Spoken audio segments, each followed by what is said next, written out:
Orol mufi Surxondaryo viloyati Termiz tumani Orol mahalla fuqarolar yig'inida Turon bank va Surxondaryo bank xizmatlari markazi hamkorligida jami 16,7 gektar yer maydoniga ekin uchun poliz ekinlari, ya'ni ko'kat ekish loyihasi amalga oshirilgan.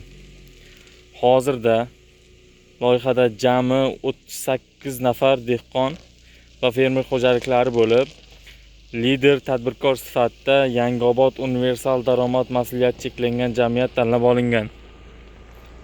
Ushbu loyihaning umumiy qiymati 240 millionni tashkil qiladi.